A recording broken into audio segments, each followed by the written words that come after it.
بسم اللہ الرحمن الرحیم۔ السلام علیکم سامعین کرام، فتح خیبر کے بعد بادشاہ کی بیٹی میمونہ، جس کا نام فضہ کے نام سے مشہور ہے، آپ کو حضرت فاطمہ کی خدمت میں جب پیش کیا گیا اور آپ ان کی کنیز بن گئیں۔ حضرت فضہ کا اہل بیت سے محبت کرنا اور ساری زندگی آپ کے ساتھ گزارنا، اور اللہ تعالیٰ نے آپ کو کیا مقام عطا فرمایا، اس کے بارے میں جاننے سے پہلے آپ ہمارے چینل کو سبسکرائب کر لیں، بیل آئیکن کو دبا دیں تاکہ ہماری ہر آنے والی ویڈیو کا نوٹیفیکیشن آپ کو موصول ہو سکے۔ میمونہ حبشہ کے بادشاہ کی بیٹی تھیں۔ فتح خیبر کے بعد آقا کریم نے میمونہ کو اپنی بیٹی سیدہ فاطمہ کی خدمت میں پیش کر دیا۔ جناب میمونہ سیدہ فاطمہ کی خدمت کو اپنے لیے باعث فخر سمجھتی تھی۔ آپ کے خلوص اور ادب کو دیکھتے ہوئے جناب سیدہ فاطمہ نے کبھی آپ کو ایک کنیز کی نظر سے نہیں دیکھا، بلکہ آپ کے ساتھ روزمرہ کے گھر کے کاموں کی باری بنا لی۔ ایک دن میمونہ کام کرتی تھیں تو دوسرے روز بنت رسول۔ آپ حسنین کریمین اور بنات علی سے اس قدر محبت کرتی تھی کہ اولاد علی آپ کو اماں کہہ کر پکارتے تھے۔ جب حسنین کریمین بیمار پڑے تو مولا علی اور سیدہ فاطمہ نے منت مانی کہ ہمارے بیٹے صحت یاب ہو جائیں تو ہم 3 دن روزے رکھیں گے۔ تب جناب میمونہ نے بھی ان پاکیزہ ہستیوں کے ساتھ حسن و حسین کی صحت یابی کے بعد 3 روزے رکھے، اور ہر روزہ افطاری کے وقت سائل کو کھانا دے دیتے اور خود پانی سے افطاری کر لیتے۔ اس واقعہ کا قرآن کریم میں بھی ذکر ہے۔ جناب میمونہ کو کیما گری کا شوق تھا، اسی لیے پاک رسول صلی اللہ علیہ وسلم نے آپ کا نام فضہ رکھ دیا۔ فضہ کا مطلب چاندی ہے۔ آقا کریم نے جناب فضہ کو ان کو عزت دینے کے لیے فضہ نام رکھا۔ دنیا آج تک آپ کو فضہ کے نام سے ہی جانتی ہے۔ ایک بار جناب فضہ نے تانبے سے سونا تیار کیا اور مولا علی کو پیش کیا۔ مولا علی نے فرمایا، فضہ، اگر آپ اس طریقے سے سونا بناتی تو زیادہ خالص سونا بنتا۔ فضہ حیران ہو گئیں اور کہا، یا امیر المومنین، کیا آپ کو بھی سونا بنانا آتا ہے؟ مولا نے امام حسین کی طرف اشارہ کر کے فرمایا، فضہ، یہ کام تو ہمارا بچہ بھی کر سکتا ہے۔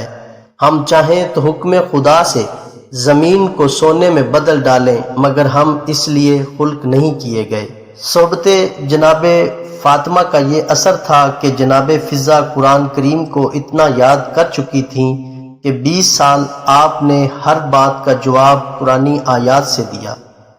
دن کو روزہ رکھتی اور رات بھر مصلی عبادت پر رہا کرتی تھیں۔ جناب فضہ کی وفاداری اور اولاد رسول سے محبت اور ادب کا یہاں سے اندازہ لگایا جا سکتا ہے کہ نبی پاک سے عرض کی، یا رسول اللہ، رب سے دعا کر کے میری عمر بڑھا دیجیے تاکہ میں آپ کی اولاد کی خدمت کر سکوں۔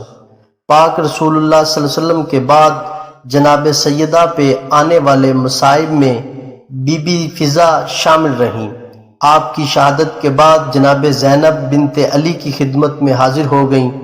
آپ آل رسول کے ساتھ ہر مصیبت میں ساتھ رہیں۔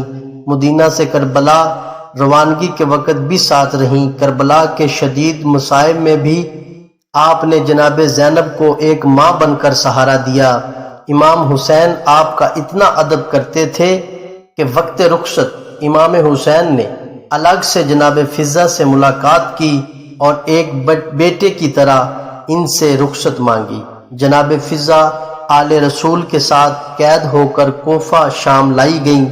بازاروں میں جب اسیران کربلا پر پتھر برسائے گئے تو ضعیف فضہ نے بھی محبت اہل بیت میں پتھر کھائے، اور یزید کے سامنے ان اسیران کو پیش کیا گیا تو آپ جناب زینب کے سامنے پردہ بن کر حائل ہو گئیں۔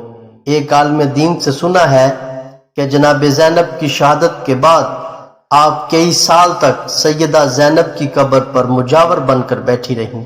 اس وقت دمشق کا یہ مقام جہاں آج جناب زینب دفن ہے، جنگل بیابان ہوا کرتا تھا۔ آپ ہر آنے جانے والے قافلہ کو پانی پلانے کے بہانے روکتیں اور بتاتیں کہ یہ جس کی قبر ہے یہ عام مستور نہیں، یہ نبیوں کے سلطان کی بیٹی ہیں۔ یہ بھی پڑھا اور سنا ہے کہ جناب امام زین العابدین اور جناب فضہ کا یوم شہادت ایک ہی دن ہے۔ امام زین العابدین کا جب آخری وقت تھا، آپ نے اپنے بیٹے امام باقر کو حکم دیا کہ اجازت امامت سے شام جاؤ، اور ہماری دادی فضہ کا آخری وقت ہے، جا کر سہارا دو، اور جب وفات پائیں تو خود جنازہ پڑھاؤ۔ آپ نے 120 سال کی عمر میں وفات پائی۔ آپ دمشق کے قبرستان باب الصغیر میں صحابی رسول صلی اللہ علیہ وسلم حضرت بلال رضی اللہ تعالی عنہ اور جناب عبداللہ بن جعفر طیار رضی اللہ تعالی عنہ اور محمد ابن ابی بکر رضی اللہ تعالی عنہ کی قبر کے ساتھ کچھ فاصلہ پر دفن ہیں، تا قیامت جب تک اولاد علی کا ذکر ہوتا رہے گا تب تک جناب فضہ کی وفاداری یاد کی جاتی رہے گی۔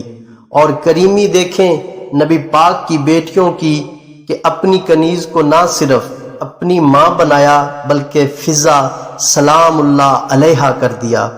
کروڑوں درود و سلام ہو وفا کی ملکہ جناب فضہ کی ذات اقدس پر۔